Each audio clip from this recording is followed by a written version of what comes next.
Last Sunday, Senate Democrats scored a victory. The Senate passed the Inflation Reduction Act of 2022 in a 51-50 vote thanks to a tiebreaker ballot from Vice President Kamala Harris. The legislation is anticipated to pass the House and reach President Biden's desk in the coming weeks. Let me say this is a foot in the door for Democrats. What's next? Will they go for a 2% tax on stock buybacks? Will they maybe go for 15 or 20 prescription drugs instead of 10? Will they look at a corporate minimum tax of 16-17%? They have their foot in the door, Valliere told Yahoo Finance Live. After watching this video, you'll understand what the Inflation Reduction Act is and what its possible effects on the economy are. So let's get started. What is the Inflation Reduction Act? The Inflation Reduction Act of 2022 is a bill suggested for consideration by the 117th United States Congress in July 2022.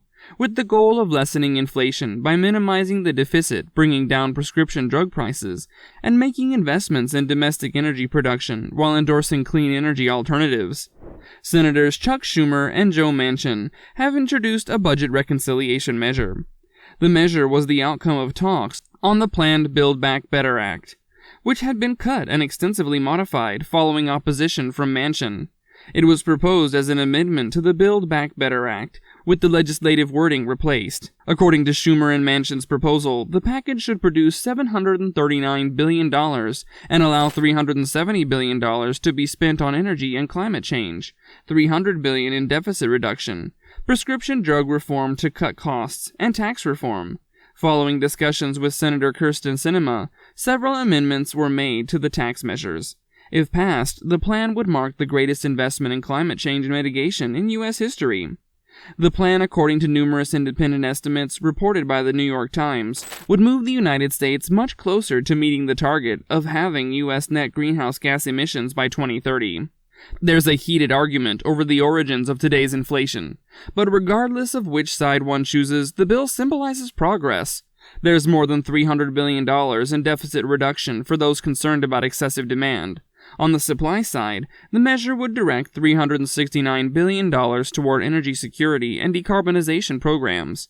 This will assist to cut the cost of energy, which is one of the key drivers of current price increases, and will put America back on pace to reduce carbon dioxide emissions by 40% from 2005 levels by 2030. The Inflation Reduction Act is a foot in the door for future Democratic legislation. Greg Valliere, AGF Investments' chief U.S. policy strategist, discussed the Inflation Reduction Act, how Americans should anticipate the measure to affect inflation, and what its passage implies for the 2022 midterm elections.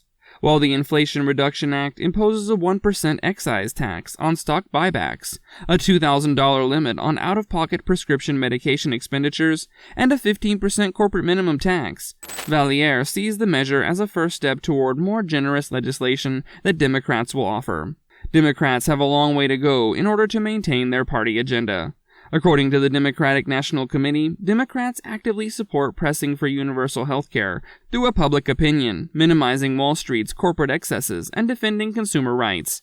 Democrats have a long list of goals ranging from ensuring affordable housing to promoting environmental justice. Irrespective to the inflation rate, Valliere believes there will be little legislation done since pollsters predict Republicans will retake the House in 2022. I believe the momentum has shifted away from doing much more legislation of any type. That will last for the next 2.5 years. I don't think anything will be accomplished, Valliere said. What exactly does this mean for inflation? This bill contains a slew of various proposals aimed at passing some of the Biden administration's top priorities. However, given that it is titled the Inflation Reduction Act, how will it alter the decades-high inflation rates that people are seeing at the grocery store and at the petrol pump? As per analysts, the ordinary American would likely not feel the effects immediately or dramatically. It will have a longer-term and macroeconomic effect, according to Shai Kabas, Director of Economic Policy at the Bipartisan Policy Center. There's very little that politicians can do, especially legislatively, to affect inflation overnight. That is essentially the Federal Reserve's responsibility. The Fed has raised interest rates, which effectively raises the cost of borrowing money in order to reduce spending.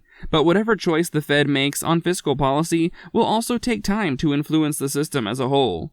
And credit card debt will rise, recruitment will likely decrease, and a recession is possible. All this, though, is done in the intention of establishing a more stable economy in the future. The law includes several provisions to alleviate the impact of inflation on gasoline and energy expenditures. When Russia invaded Ukraine in February, fuel costs were already high owing to global inflation, and subsequent restrictions on Russian fuel reinforced those prices.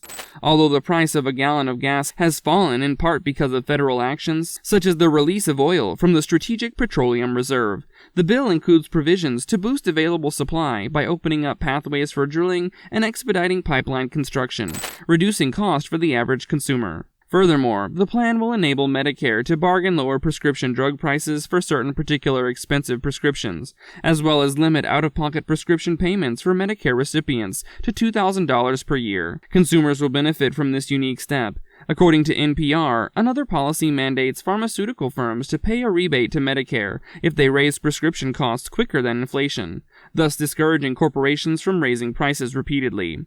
The bill's non-inflation dimensions are substantial too. The Inflation Reduction Act may not instantly reduce prices to pre-COVID levels, and it is far and away from the Democrats' initial Build Back Better promises, but it marks considerable progress towards addressing crippling healthcare costs and the grave issue of climate change. In addition to securing Medicare's enhanced negotiating leverage, the law extends the Affordable Care Act's insurance subsidies through 2025. Making health insurance more affordable for the millions of individuals who are covered via the healthcare marketplace. The original subsidies were set to expire this year, which would have resulted in higher prices for the millions of Americans who qualified for free health insurance after Congress reduced the income ceiling for government aid in paying premiums. Because the government is banned from negotiating lower pricing, the pharmaceutical industry has collected tens of billions of dollars more from Medicare reimbursements than it otherwise would. This industry giveaway will eventually be reversed, saving over $300 billion over 10 years. The United States is one of the world's major suppliers of pharmaceutical innovation, with American taxpayers funding most of the basic research that led to these breakthroughs. Nonetheless, Americans pay far more for prescription pharmaceuticals than consumers in other nations, in part because drug firms have been allowed unrestricted pricing authority. Many of us have been battling for years to limit these companies' excessive market dominance. This provision alone would be a significant accomplishment if the Inflation Reduction Act becomes law. While most financial incentives for seeking clean energy and mitigating climate change are aimed at businesses, there are rebates and tax credits offered to individuals purchasing sustainable energy sources, such as heat pumps and rooftop solar panels. These policies aim to make sustainable energy more accessible to more people, despite the fact that solar panels, for example, will cost around $11,000 for a family setup in 2021. The law also includes a $4,000 tax credit for low and middle income drivers purchasing a used electric car and a $7,500 tax credit for purchasing a new electric vehicle. Furthermore, according to a Rhodium Group assessment, the bill's features will save households an average of $1,025 per year by 2030. Many of the funds are expressly earmarked for low-income and vulnerable populations. The Act, for example, provides $1 billion in subsidies to increase energy efficiency in affordable housing. It also includes at least $60 billion in funding for initiatives such as boosting air quality monitoring, upgrading transportation, and deploying sustainable energy in low-income and endangered regions, as well as building climate resilience in public housing and tribal and native Hawaiian communities. Despite the fact that all of these protections are in place, there's no doubt that environmental efforts and financing are insufficient. The law delivers substantially less than what is required, a complete system reform. These projects will take years to execute and pay off in the form of decreased greenhouse gas emissions, improved health outcomes for low-income areas, and increased renewable energy infrastructure. However, it's difficult to deny that the Inflation Reduction Act offers a ray of optimism that is feasible to begin tackling some of the most serious issues, such as spiraling healthcare costs and climate change.